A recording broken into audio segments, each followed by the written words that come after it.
বিদেশি বিনিয়োগ দেশের মানুষের কর্মসংস্থানের পাশাপাশি অর্থনীতিতে গুরুত্বপূর্ণ ভূমিকা রাখবে বলে মন্তব্য করেছেন বাংলাদেশ বিনিয়োগ উন্নয়ন কর্তৃপক্ষ বিডা নির্বাহী চেয়ারম্যান আশিক চৌধুরী। সকালে চট্টগ্রামের লালদিয়াচর ও বে টার্মিন প্রকল্প পরিদর্শন শেষে তিনি সাংবাদিকদের কথা জানান।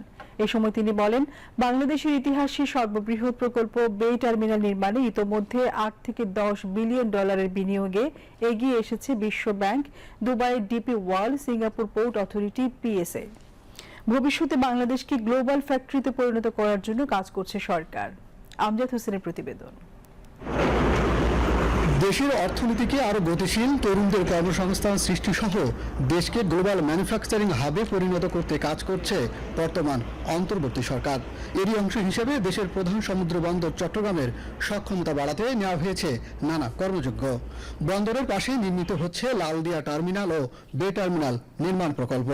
সকালে চট্টগ্রাম সমুদ্র বন্দর সংলগ্ন লালদিয়া চরে নির্মাণাধীন টার্মিনাল প্রকল্প এলাকা পরিদর্শন করেন বাংলাদেশ বিনিয়োগ উন্নয়ন কর্তৃপক্ষ বিডা এবং বাংলাদেশ অর্থনৈতিক জোন কর্তৃপক্ষ বেজার নির্বাহী চেয়ারম্যান আশিক চৌধুরী, প্রধান উপদেষ্টার প্রেস সচিব শফিকুল আলম, উপ প্রেস সচিব আবুল কালাম আজাদ মজুমদার, চট্টগ্রাম সমুদ্র বন্দরের চেয়ারম্যান এস.এম. মনিরুজ্জামান সহ বিভিন্ন সংস্থার ঊর্ধ্বতন কর্মকর্তাবৃন্দ। এ সময় বিডার নির্বাহী চেয়ারম্যান দেশের অর্থনীতি সমৃদ্ধি ও কর্মসংস্থান বাড়াতে বন্দরের ভূমিকা তুলে ধরেন। বলেন, বন্দরের সক্ষমতা বাড়াতে বিদেশি দক্ষ সংস্থাকে কাজ দেওয়া হবে।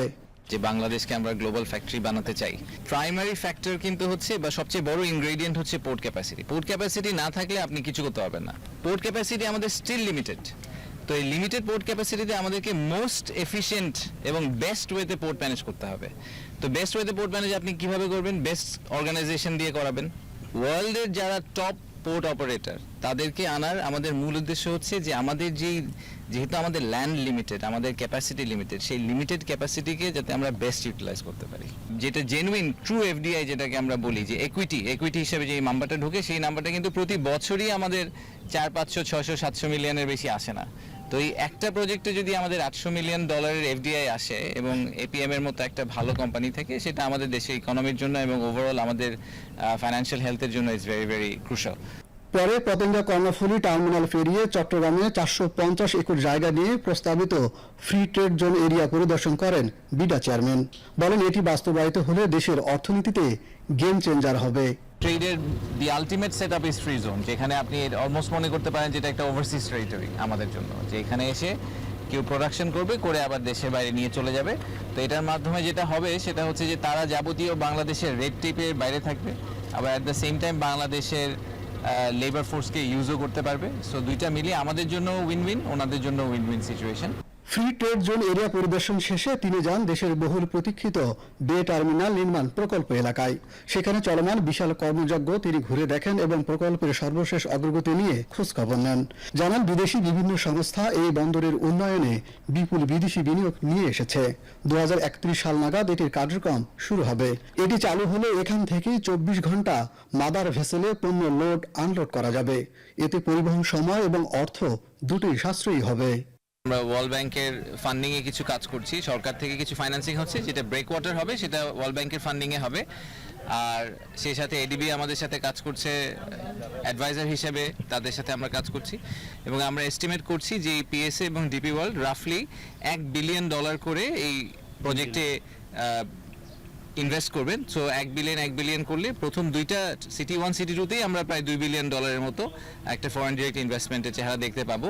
We have to keep our I on the big price. Long টার্মে বিগ প্রাইস হচ্ছে যে আমাদেরকে একটা গ্লোবাল ফ্যাক্টরি হতে হবে। সেটা হওয়ার জন্য এই সবগুলা পোর্টকে একসাথে আসলে অ্যাক্টিভেট করা দরকার হবে, তা না হলে আমরা we will not be able to meet the demands. 13 metre জাহাজ আসলে পরে এখন যেই জাহাজগুলো আসে তার প্রায় 3-4 গুণ একটা জাহাজই নিতে পারবে। এটা আমাদের পরিবহন কস্ট কমে যাবে এবং একই সাথে আমাদের এফিসিয়েন্সি বেড়ে যাবে। আমরা দ্রুত এখান থেকে ডাইরেক্ট ফিডার পোর্ট হিসাবে অপারেট করতে পারবো এবং রিজিওনাল যে কানেক্টিভিটি সেটাও আমরা এখানে করতে পারবো। এখন যেটা সিঙ্গাপুর হয়ে যায় তখন হয়তো আমরা এখান থেকে ডাইরেক্ট শিপিং করতে পারবো এখানে আশেপাশের দেশগুলোতে, ইভেন ইউরোপ আমেরিকাতে। পরে বিডার নির্বাহী চেয়ারম্যান কর্মকর্তাদের সঙ্গে নিয়ে চট্টগ্রাম বন্দরের নিউ মোরিং কন্টেনার টার্মিনাল পরিদর্শন করেন এবং বন্দরের কার্যক্রমের খোঁজ খবর নেন। পরে তিনি গণমাধ্যমকে বন্দরের আধুনিকায়নে উন্নত প্রযুক্তি ব্যবহারের গুরুত্ব তুলে ধরেন। বলেন, অর্থনীতির মধ্যমণি চট্টগ্রামই হবে দেশের কমার্শিয়াল হাব। আমাদের এখানে জব ক্রিয়েশন যেটা আমাদের অ্যাবসলিউটলি মূল মন্ত্র, মানে টোটাল কত টাকা এফডিআই আসলো চিন্তা করার কোনো দরকার নেই। I think it's a secondary issue. Primary issue হচ্ছে যে আমরা কত নতুন জব ক্রিয়েট করতে পারলাম আমাদের দেশের মানুষের জন্য, স্পেশালি চিটাগংয়ের জন্য। সো আমাদের আশা হচ্ছে যে as we move very fast, কারণ এটা আসলে ইকোনমিক ডেভেলপমেন্ট সব গভর্নমেন্টেরই প্রাইমারি এজেন্ডা হওয়া উচিত বাংলাদেশে। তো এই ইকোনমিক ডেভেলপমেন্টের জন্য এই টার্মিনালগুলোকে আমরা যত বেটার, যত এফিশিয়েন্ট, যত ওয়ার্ল্ড ক্লাস করতে পারবো, তত আমাদের ওভারঅল ব্যবসা পরিস্থিতির জন্য অনেক বড় একটা কন্ট্রিবিউশন তারা করতে পারবে। এ সময় তিনি বলেন, প্রত্যেক সরকারের উচিত অর্থনীতির উন্নয়নকে অগ্রাধিকার দিয়ে কর্মসংস্থান সৃষ্টি করা। দেশের অর্থনীতির লাইফলাইন এই চট্টগ্রাম বন্দর। এই বন্দরের আধুনিকায়ন এবং সক্ষমতা বাড়াতে বিদেশি অপারেটর নিয়োগ সহ নানামুখী পরিকল্পনা নিচ্ছে বর্তমান সরকার। এর পাশাপাশি এই বন্দরের পাশেই লালদিয়া চরে নির্মিত হচ্ছে লালদিয়া টার্মিনাল এবং সমুদ্র ঘিরেই নির্মিত হচ্ছে আরেকটি বে টার্মিনাল। এগুলো বাস্তবায়নের ফলে দেশের অর্থনীতি তৈরি হবে এক অভূতপূর্ব পরিবর্তন। পাশাপাশি সৃষ্টি হবে হাজার হাজার তরুণের কর্মসংস্থান। Amjad Hossain, BTV news, Chittagong.